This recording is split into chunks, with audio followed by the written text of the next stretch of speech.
Reka nanone twongere tubasuhuze bakunzi b'inkuru y'umunsi.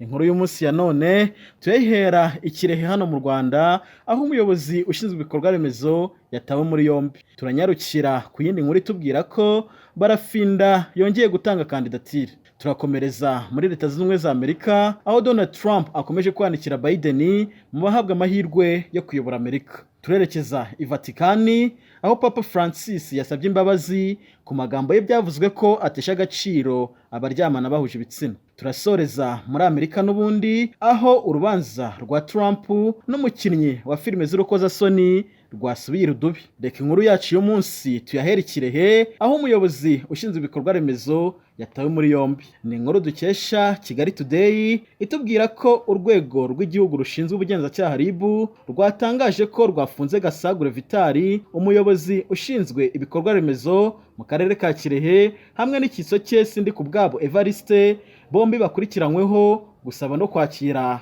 ruswa. RIB ivuga ko tariki 27 Gicurasi uyu mwaka aribwo ubushinjacyaha bwashyikirijwe dosiye ya Gasagure Vital ukekwaho kuba yaratse ndetse akakira indonke ya rwiyemezamirimo wari ugiye guhabwa isoko mu karere ka Kirehe na Sindikubwabo Evariste, ukurikiranyweho kuba icyitso muri icyo cyaha. Umuvugizi w'urwego rw'igihugu rw'ubugenzacyaha RIB, Dr Murangera Thierry, yavuze ko tariki 23 Gicurasi aribwo RIB yafunze uwitwa Gasagure Vital ushinzwe ibikorwa remezo mu karere ka Kirehe, hamwe n'icyitso cye Sindikubwabo Evariste, bakurikiranyweho kwakira ruswa y'amafaranga 500,000 muri miliyoni 21 bari batse rwiyemezamirimo kugira ngo bamuhe isoko.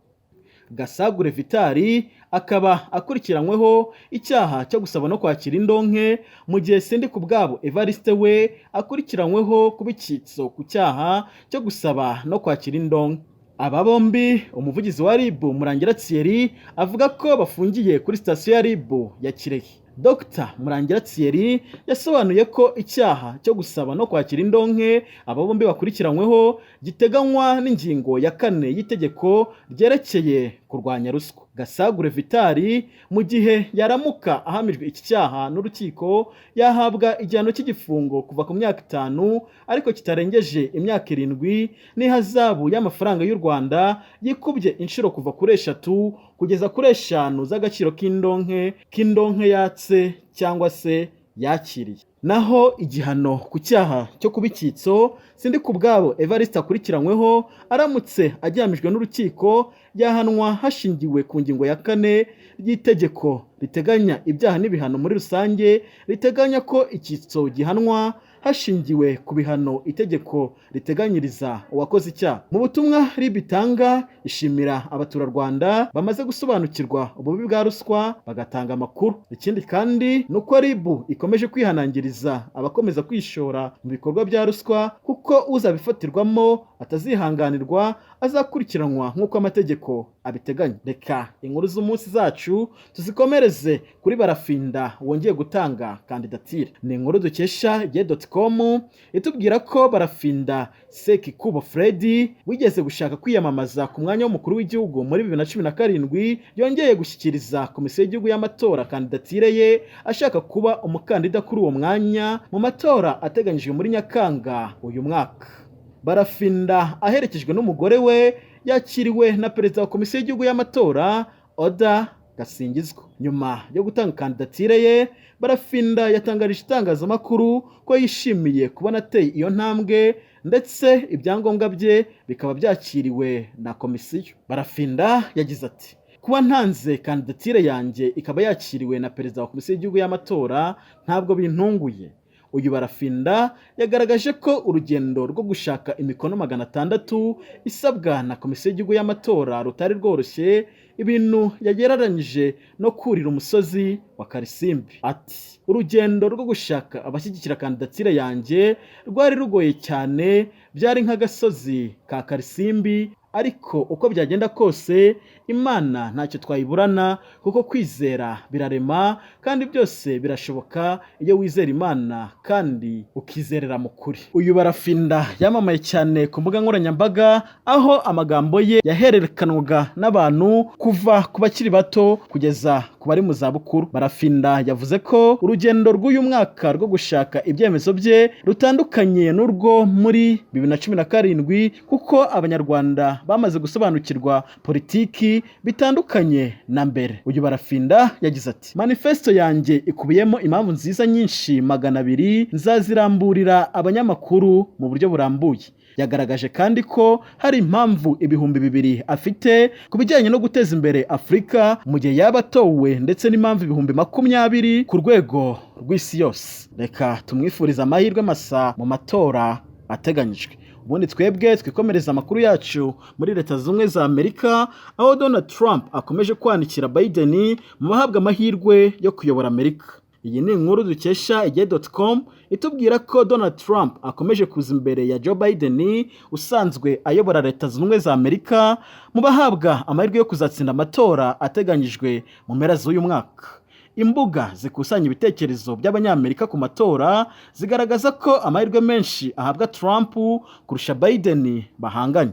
Izi mbuga zivuga ko Trump ahabwa amahirwe angana na 45.8% yo gutsinda mu gihe Biden afite 44%, bivuze ko Trump arusha Biden amahirwe arenga 1.5%.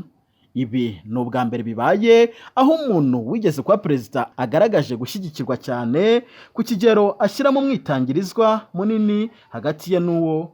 Nubwo amakusanyabitekerezo ari ingenzi ku kugaragaza aho ibintu bigana, ubusanzwe leta zifite abaturage benshi nizo ziba zihanganiwe cyane n'abahatanye mu matora. Muri Amerika buri leta igira abantu bayihagarariye bazwi nka electors, bose hamwe bakaba 538.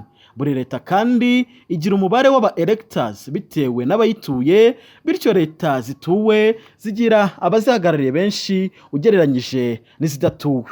Nka leta ya Texas ifite abayihagarariye 40 ari nayo ifite benshi. Florida yo ifite 30, naho New York ifite 28. Ibi bivuze ko nka Trump ari utowe cyane muri Texas, amajwi yose ahita abaye bakamuha bantu 40 bose. Kugira ngo utsindire kuyobora Amerika bisaba kuba wakusanyije abahagarariye za leta bagera kuri 270.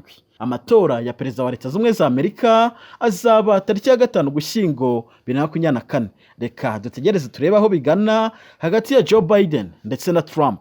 Ubundi dukomeze amakuru yacu tuyakomereze i Vatikani aho Papa Francis yasabye imbabazi ku magambo ye byavuzwe ko atesha agaciro abaryamana bahuje ibitsina.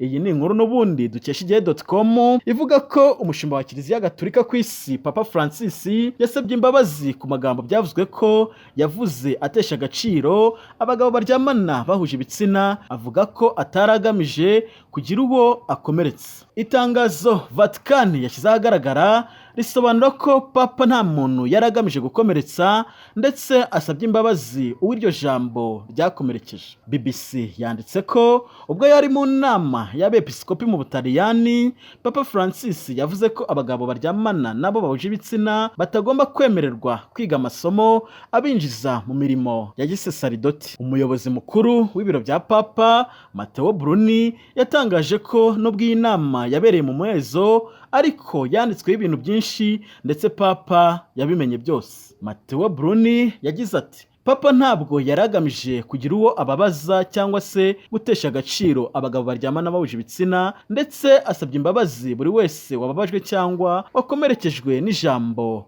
ryakoreshejwe. Uyu muyobozi yagaragaje ko mu bihe bitandukanye Papa Francis yagiye atangaza ko abantu bose bahawe ikaze muri Kiliziya Gatolika kuko nta muntu udafite icyo yamarira isi. Abashyigikiye Papa Francis batangaza ko hari impamvu zabayeho mu bitandukanye, cyane cyane uburyo Kiliziya Gatolika ifata abaryamana bahuje ibitsina n'uburenganzira bahabwa.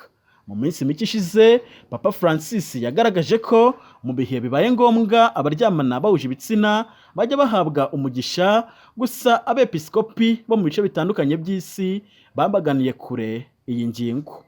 Reka inkuru yacu y'umunsi tuyisoreze kuri iyi nkuru ivuga ko urubanza rwa Trump n'umukinnyi wa filime z'urukozasoni rwasubiye irudubi. Ni inkuru dukesha igihe.com n'ubundi itubwira ko inteko y'abacamanza mu rubanza rwa Donald Trump ku kirego cy'amafaranga yishyuwe umukinnyi wa filime z'urukozasoni mbere y'amatora ya 2016 bemeje ko bagiye gusuzuma ubuhamya bwatanzwe bugaragaza ko ibyo bishobora kuba koko byarakozwe hagamije gucecekeshwa uwo mukinnyikazi ku ihohoterwa yari yakorewe na Trump. Muri urubanza nshinjabyaha rwa mbere rurezwemo uwahoze ari perezida wa Amerika Donald Trump akurikiranyweho kuba yarahaye amafaranga agera ku bihumbi 130 by'amadolari y'Amerika umukinnyi wa filime z'urukozasoni Stormy Daniels ngo aceceke ihohoterwa yamukoreye rijyanye no kumukoresha imibonano mpuzabitsina batabyemeranyije kuko byari bugira ingaruka mbi cyane kuri kandidatire ye yo muri uwo mwaka.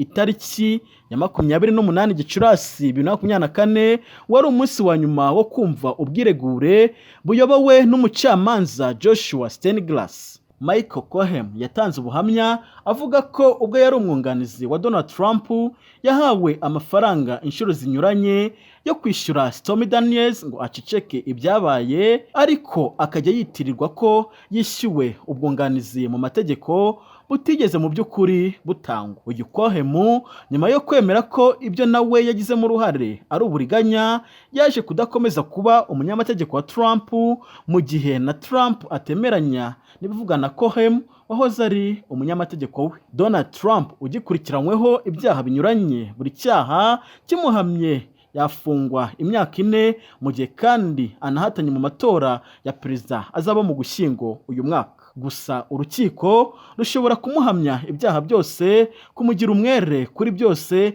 cyangwa gufata undi mwanzuro. Reka abari badukurikiye mu nkuru y'umunsi ya none tubashimire, tubabwire ko inkuru y'umunsi yo ari akagaruka.